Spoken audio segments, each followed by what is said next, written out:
What's going on, guys? I'm Fuller from Custom Offsets. This is Brad. Brad knows way more about suspension than I do, and we're doing the, if you've seen on the internet, they call it like Google autocomplete interview. Usually they ask people questions about themselves, but we're gonna do it with suspension questions. For the record, I don't think I've seen those videos that you're mentioning. It's fine, you don't need to know.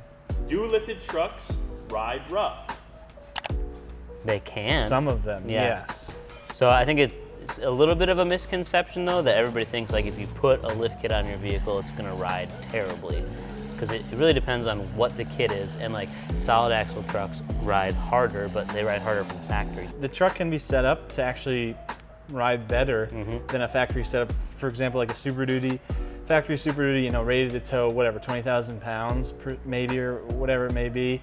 When you lift it, you could actually put springs on there and shocks that are actually not rated to tow that much, so they're going to be softer. It's going to ride better than the factory, so it can improve it, sure, but it also can make it worse. Do lifted trucks flip easily?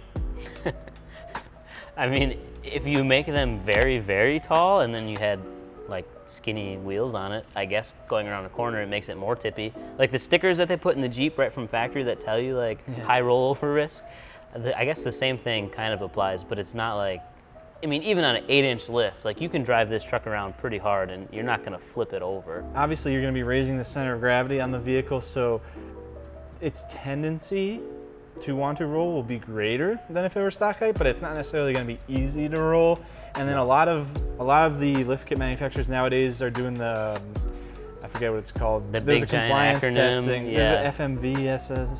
It's some testing, basically like a DOT testing that makes sure the vehicle can do certain handling maneuvers and not roll over. Yeah, they hook up all kinds of sensors and braces, and they put stuff way outside the truck to see how much roll it has. A lot of stuff's now tested for that to make sure that it's still safe even once it's lifted. So I wouldn't say they roll easily, except if it's a Jeep, those roll over easily. Everyone knows that. Mostly two-door Jeeps, short wheelbase, but no, they don't necessarily roll easily, but you can roll anything really. But. Remember that side-by-side?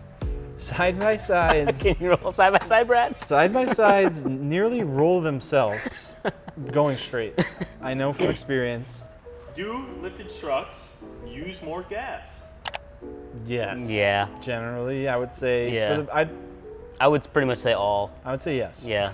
So what you're doing is lifting it further from the ground, changing the airflow of how they intended it to be from factory, which basically, so you have increased drag. Anytime you have more drag, it's more resistance.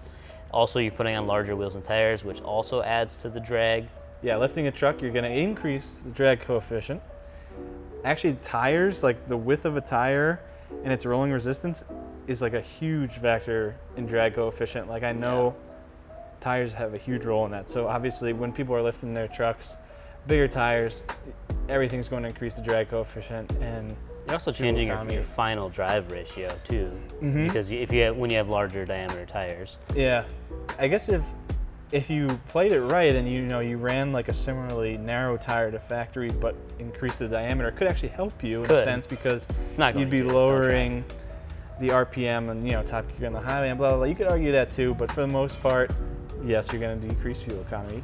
It's kind of just one of those things that you have to accept if you want a big lifted truck, is that you're going to decrease your fuel economy. I think some people think that it goes down significantly more than it does though. Like a lot of trucks, I hate the EPA estimates because everybody says like, oh, the Silverado gets 21 miles to the gallon, and they don't. In reality, they get like 15. Are lift kits adjustable?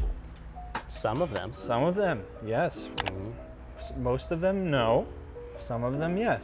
There's kind of like two different types, right? So the first one being like a McGoy 7 to 9 kit that uses adjustable lift struts. The other option is a full coilover setup, which is adjustable on the coilover itself, as well as you might have like a remote reservoir with adjustable dampening and compression. Rebound. Yeah, exactly what Fuller said. Most lift kits are fixed in terms of their height. A lot of lift kits will include a strut spacer.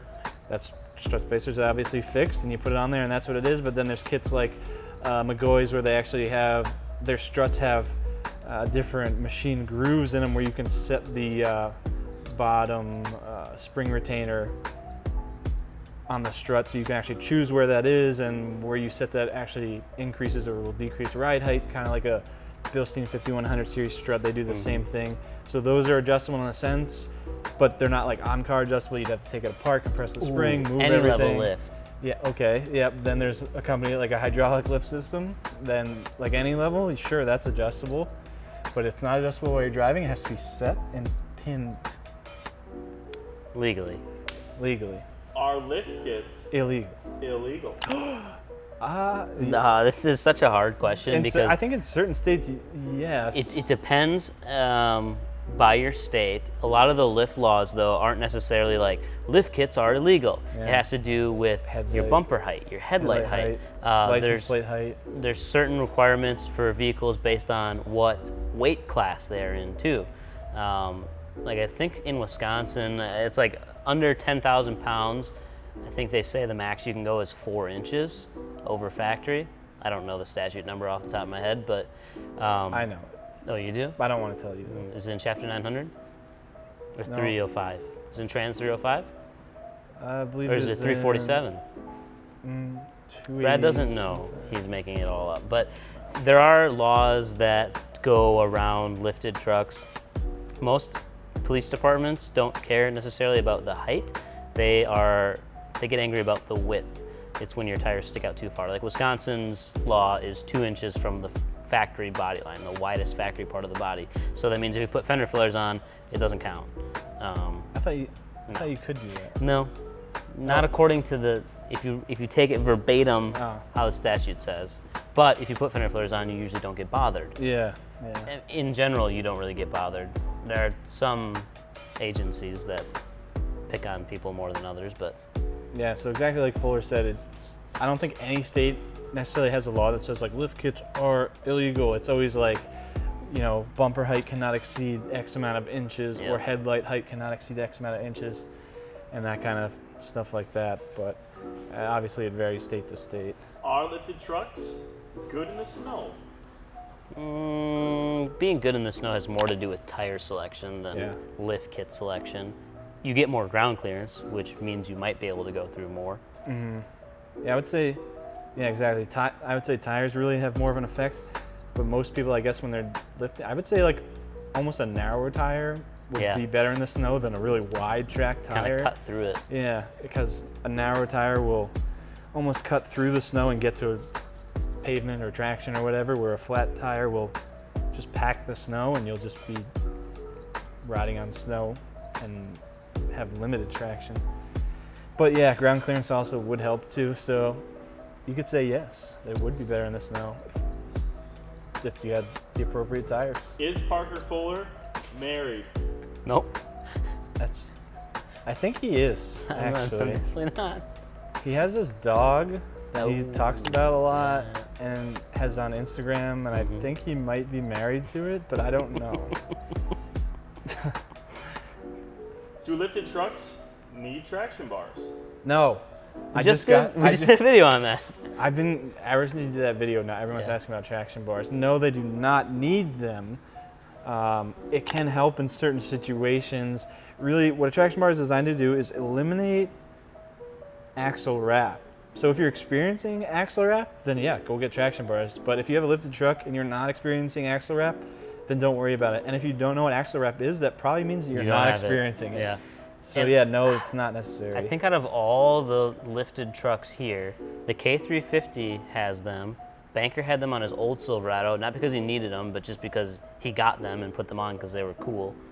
And no one else, Well, CO2 has them. do they? Yeah. Still, so 3 out of all the trucks here. And really, they don't I don't need think CO2 them. needs it. CO2 is supercharged. A lot of people just buy them for the looks, which is fine. But for the most part, they're usually not needed. Higher horsepower stuff, yeah, it could be more beneficial. But for most people, no, it's not necessary. So those are some of Google's top questions relating about lift kits. If you guys want to see more of this kind of stuff, you can let us know down in the comments below. Otherwise, if you want to find a lift kit for your truck, we got all those at customoffsets.com.